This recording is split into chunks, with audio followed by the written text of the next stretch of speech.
Welcome back to the Artie Lange Show. Friend of the show on the line now to talk some baseball. Former big leaguer. Hell of a series, I think. An odd series. Here's Mark Gubicza. What's up, Mark? Hey, Artie, what's going on, man? How you doing, man? So the Sox going back. I predicted the Sox in 6 could happen. They're up 3-2 now. But what do you think about those two crazy nights in a row? What do you think about those two calls? The obstruction. Well, of course, the fact that the guy gets picked off is just ridiculous. But first, the obstruction call. What are your thoughts on that? Well, Artie, the call was absolutely right. It's an odd thing to do. A lot of times you want to take, the umpire element out of the game and let the players decide the outcome. But the reality was, Alan Craig had no path to the plate.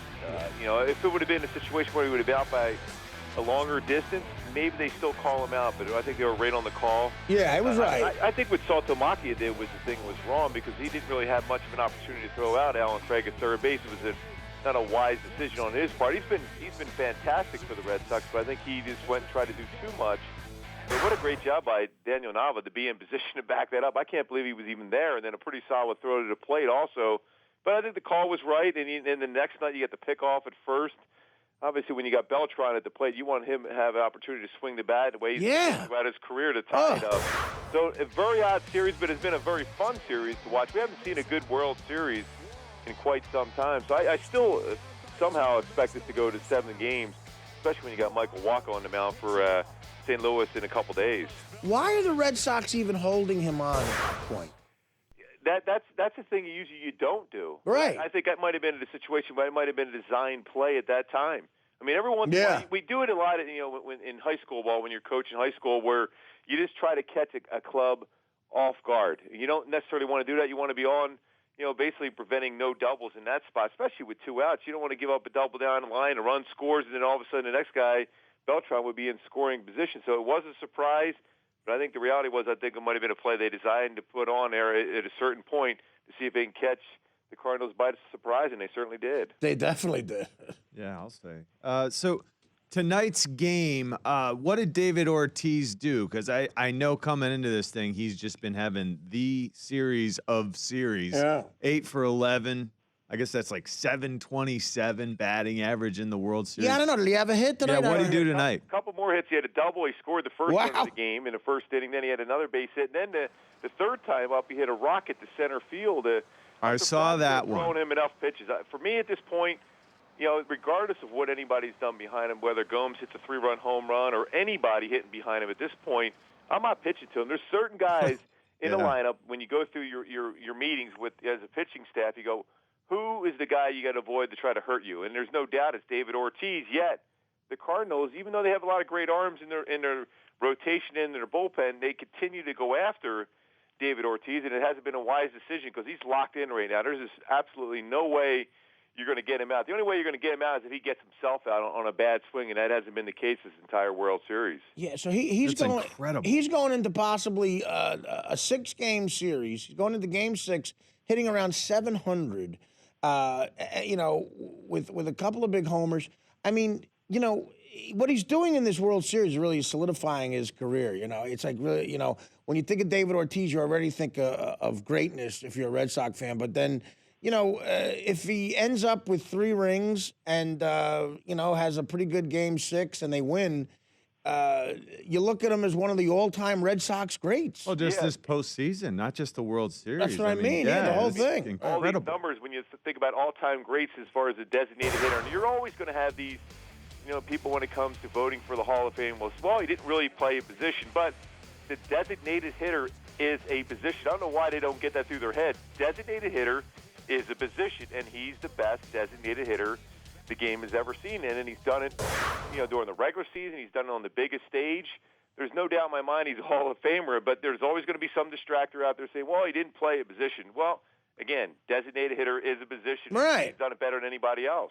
That's what I mean. I mean, I'm sure there were people saying that about closers. They only pitch an inning or two in the beginning, but now it's a specialized position that, we just saw the best ever of that retire, Rivera, and certainly if you don't think he is, he's one of the greatest of all time. I mean, who else would you put up there? I'm trying to I mean, Edgar Martinez on the The Mariners was amazing. Yeah, Frank Thomas. So I think Yeah. Frank's going to be up there for the first time, getting an opportunity to be voted in. Again, there's a number of people saying, well, he did this, or even Jim Thome, the same thing. But the reality is Jim Thome was drafted and played a lot of third base, Yeah. played a lot of first base, also with Cleveland and with the Philadelphia Phillies. So when it comes to the point where you try to find something wrong with a player, thinking he doesn't deserve it, you got to take a step back and realize these guys. Just ask players that go against them, and they'll tell you right on the spot, Hall of Famer. And those three guys, even Edgar Martinez for me, is a guy that certainly should be in that conversation for the Hall of Fame also. Well, to make the argument they didn't play a position, that's just ridiculous.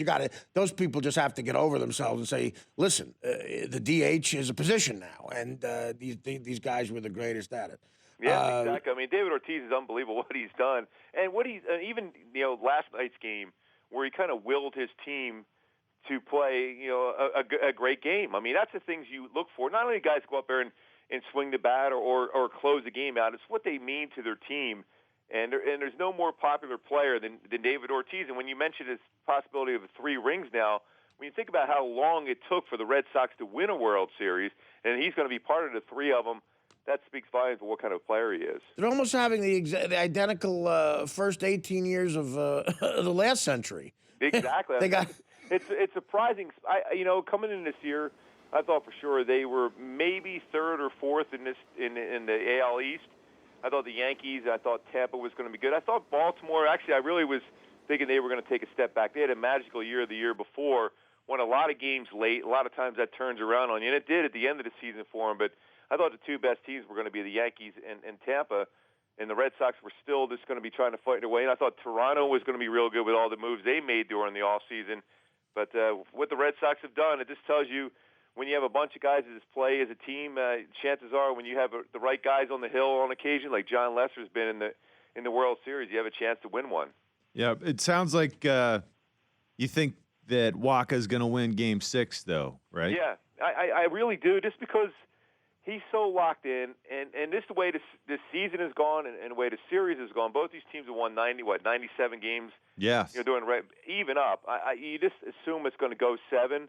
I mean, John Lackey, who I know very, very well from the days with the Angels, he came in relief yesterday. I don't think that's going to have that much of an effect on him. But Waka, especially if it's cold, which it should be normally this time of the year up there in Boston, when you throw that hard with his changeup, I just think he's going to put up some great numbers. And you would think at some point, as good as their offense was during the regular season, the Cardinals would break out at some point and start driving the ball. So I think that might be that game. And then all of a sudden you just flip a coin for Game 7. I still thought the Red Sox, and I still believe the Red Sox are going to win the World Series, but I think it's going to go 7. So you're saying Sox and 7? Yeah, I felt that from the get-go. I thought it was going to be the Dodgers and the Red Sox in the World Series, and the Red Sox win just because of home field advantage and that ballpark and the magic that it has had now recently. Now before it worked against them, because all the ghost of all the negativity over the years, but then over the last decade or so, all of a sudden they've used that fan base and the positive instead of all the negative, and it's worked to their manner.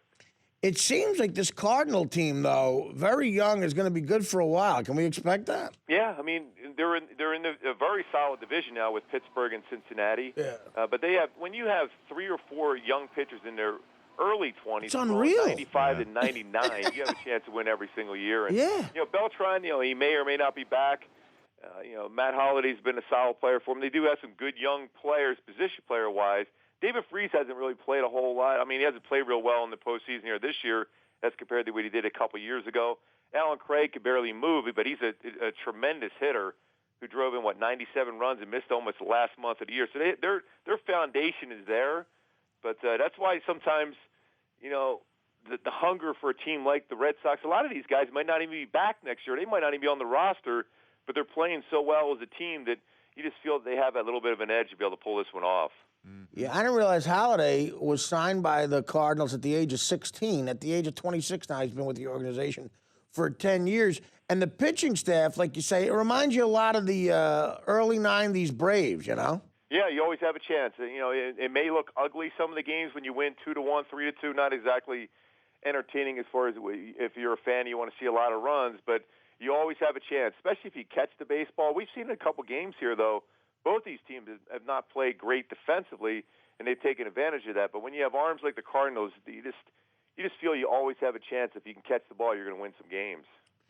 So Sox in 7, good prediction. I think 6, but it's all up in the air. Let's get to what's going to happen during the offseason and through next year. You got Ryan Braun gone all next year, one of the game's biggest stars. You got the A-Rod situation.